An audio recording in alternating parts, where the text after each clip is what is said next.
आज मैं आपको बताऊंगा उस टीम के बारे में जिसने एक क्रिकेट में ऐसी तारीख को रकम किया और ऐसे ऐसे रिकॉर्ड्स कायम किए। आज के दौर में किसी टीम के लिए तोड़ना तो दूर, उसकी करीब भी कोई नहीं जा सकता। वेस्ट इंडीज़ की टीम ने क्रिकेट में इतनी बड़ी छाप छोड़ी है कि आज भी लोग उस टीम का जिक्र करते थे, जिस टीम ने बहुत से खिलाड़ियों की कैरियर को ख़त्म किया और हर टीम इनके सामने आने से पहले 1000 बार सोचा करती थी। वेस्ट इंडीज़ का सफ़र जो शुरू हुआ वो 1975 को शुरू हुआ। वेस्ट इंडीज़ ने 5 टेस्ट मैचों की सीरीज ऑस्ट्रेलिया में खेली, जिसमें वेस्ट इंडीज़ के बैट्समैनों को बहुत सी मुश्किलात का सामना करना पड़ा, जिसमें वेस्ट इंडीज़ की टीम ने सिर्फ ऑस्ट्रेलियन खिलाड़ियों को ही फेस नहीं किया, उनके क्राउड को भी फेस किया, क्योंकि क्राउड से ऐसे ऐसे अल्फाज वेस्ट इंडीज़ की टीम को बोले गए जिससे वेस्ट इंडीज़ की टीम का एतमाद मुकम्मल तौर पर गिर गया। उस सीरीज़ में ऑस्ट्रेलिया के फास्ट बॉलर डेनिस लीली और जॉनसन, जिन्होंने वेस्ट इंडीज़ के खिलाड़ियों को जख्मी किया, और वो सीरीज़ ऑस्ट्रेलिया ने 5-1 से जीत ली।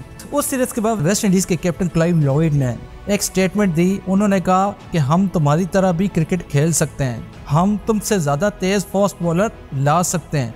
और वही बात थी कि क्लाइव लॉयड ने 4 ऐसे फास्ट बॉलर का इंतखाब किया जिन्होंने आगे 10 साल क्रिकेट पे रूल किया, जिनमें Michael holding, Andy Roberts, Garner और कॉलिन क्राफ्ट थे। 1975 में जब इंडिया ने वेस्ट इंडीज़ का दौरा किया तो इंडियन टीम दौरा बीच में ही छोड़कर अपने वतन वापस आ गई, और इंडिया के बहुत बड़े बड़े दिग्गज खिलाड़ियों का यही कहना था, वेस्ट इंडीज़ के बॉलर ज़रूरत से ज़्यादा तेज़ बॉलें कर रहे थे।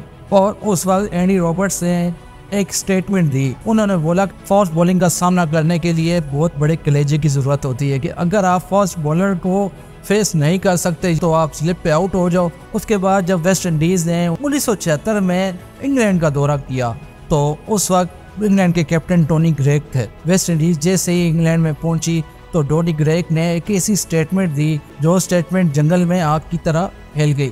टोनी ग्रेग का कहना था कि हर बंदा वेस्ट इंडीज़ टीम की हवा बना रहा है, वेस्ट इंडीज़ को इतनी मजबूत टीम भी नहीं है, अगर वो गिरेंगे तो वो रेंगेंगे और मैं उनको रेंगने में मजबूर कर दूंगा।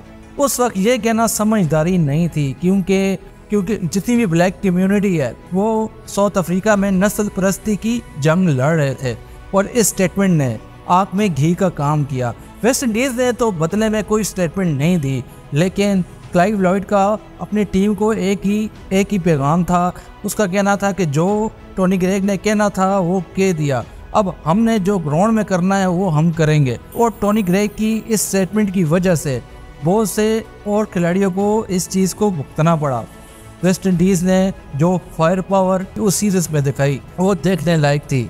उन्होंने इंग्लैंड के 7 खिलाड़ियों को जख्मी किया, और इन मैचेस के दरमियान जितना भी क्राउड था उन्होंने भी टोनी ग्रेग की ठीक करके फिरकी ली। और उस वक्त विव रिचर्ड ने भी बैटिंग में बहुत से रिकॉर्ड बनाए। उन्होंने 5 मैचेस की सीरीज में 800 रन स्कोर किया, उनका बेस्ट स्कोर 294 था। और जब भी विव रिचर्ड्स बैटिंग करने आए यही लगता था कि इनको आउट नहीं किया जा सकता। ये सीरीज वेस्ट इंडीज़ टीम ने 5-0 से इंग्लैंड को हराया और टोनी ग्रेग को रेंगने पर मजबूर कर दिया।